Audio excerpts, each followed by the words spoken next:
What was the reason All-American 60s icon Sandra Dee divorced Bobby Darin, a man she was in love with for more than 6 years? A tragic series of events led to the separation of one of America's most loved couples.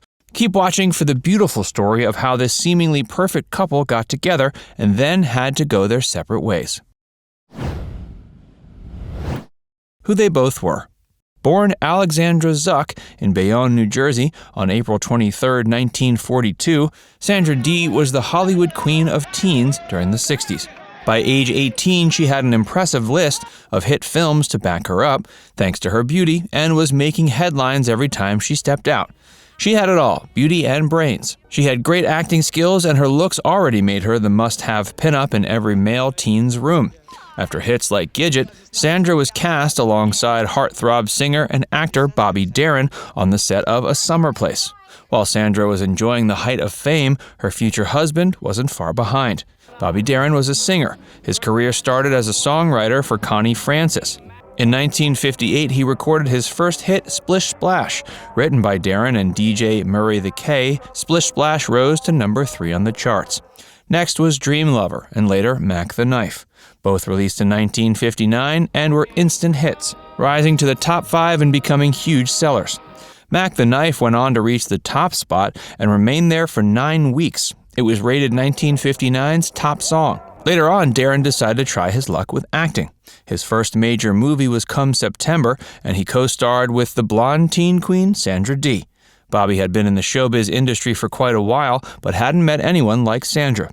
Entranced by her beauty, he vowed to marry her the first time he met her. However, Sandra was unimpressed by the iconic singer. How they got together. Sandra was in no mood to date, and was quick to make that known to Bobby. Her mother, on the other hand, had different plans. She told her to warm up to the actor, and the two went on a date. Wowing Sandra with his looks and humor, Bobby won her over on the first date, and the two were soon madly in love. Bobby had declared the first time he met her, he would marry her, and as filming came to an end, they decided it was the perfect time to do so. But this is when the story took a turn. Sandra's mother, who had first told her to warm up to Bobby, was now doing everything she could to make sure they didn't get married. She thought Sandra was too young, and her public image as a teen actress would be damaged. She tore apart the marriage invitation sent to her and tried her best to talk Sandra out of it. Nothing would stand in Bobby's way, however, and he proposed to her with a huge diamond ring before filming even ended.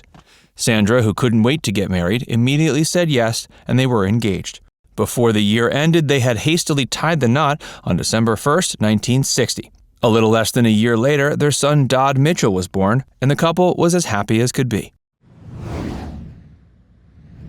Why they broke up. The birth of their son marked a turning point in their so far perfect story. Following the birth of Dodd, Sandra was overcome with fatigue, and as a result was prescribed amphetamines. It was the 60s, and the side effects of amphetamines were not yet known. Taking regular pills of this addictive drug got Sandra hooked. Her dependence on them began to grow, and before the year ended, Sandra was a full-blown meth addict. The Bobby side of her life wasn't going well either, as the singer expected his wife to hang out with him and his friends at his nightly shows at the casinos in Las Vegas. Said Sandra, "I had no life, and we had no life together. Then, to complicate matters, I became pregnant." The pregnancy wasn't meant to be, however, and was the first of 6 miscarriages she suffered. Sandra's life looked perfect, but the truth was far from it. She had been sexually assaulted throughout her childhood by her stepfather. This sexual abuse had left emotional scars which affected many parts of her life. Sandra said, "By the time I was 11, I knew it wasn't right. But what could I do? Tell my mother? I figured she knew. The shame I felt was awful. I used to tell myself, that's a stranger who's doing this to me. That's how I rationalized it." Sandra found it hard to trust people, and this lack of trust cropped up again and again in her marriage. Her mother wasn't particularly a role model parent either, and not only enabled the sexual abuse Sandra suffered, but also caused her to develop body dysmorphia and anorexia. By age 9, she was anorexic. Sandra had been spoon-fed by her mother until she was 6, and when she started developing breasts, her mother insisted Sandra bind them. Bad parenting and a history of sexual abuse had left Sandra emotionally damaged, to the point that she needed continuous reassurances from her mother. Bobby wasn't a fan of this dependence and ill-prepared to handle the complex emotional needs of another person. As a child, Bobby had contracted rheumatic fever, and after being told by doctors he was likely not going to make it past his 16th birthday, had lived life as freely as he could. He was fiercely ambitious and almost never at home with family. For someone like Sandra, who needed someone to be there for her and comfort her, this was not something she'd signed up for. The addiction, combined with interferences from Sandra's mother and Bobby's lack of attention, eroded the relationship until 6 years after their marriage, on the set of Come September, they got divorced. Both Sandra and Bobby maintained that despite their issues, the divorce wasn't because they had stopped liking each other. Instead, it was for the well-being of their son Dodd. Further exploration. The Hollywood icons separated after the divorce, but soon reconciled. Ironically, the divorce is what brought them closer. Sandra finally opened up to Bobby about the abuse she faced at the hands of her stepfather, and Bobby, now feeling the effects of his rheumatic fever, started coming back to his ex-wife every time he got sick. The divorce made them happier than ever. With Bobby now by her side, Sandra started working on her addiction and even managed to achieve sobriety. Author D. Cameron, an acquaintance of both legends, revealed they remained in love with each other long after their divorce and even planned to give their romance a second chance. Bobby dies and she's still in love.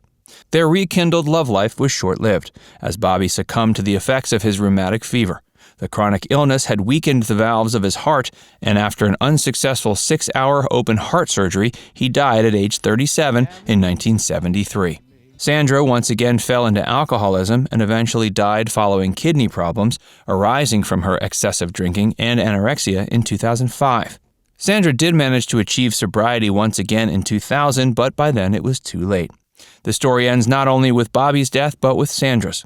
Sandra loved Bobby even after his death, and according to Sonia, Sandra's personal live-in maid, Sandra used to have conversations with her dead husband for hours when she was alone. Now it's time to hear from you. Do you think Bobby and Sandra would have remarried if Bobby hadn't died? Let us know in the comments section below. And before you go, make sure you give this video a like and subscribe to Facts First if you haven't already. Click the bell icon to stay updated on all our latest content.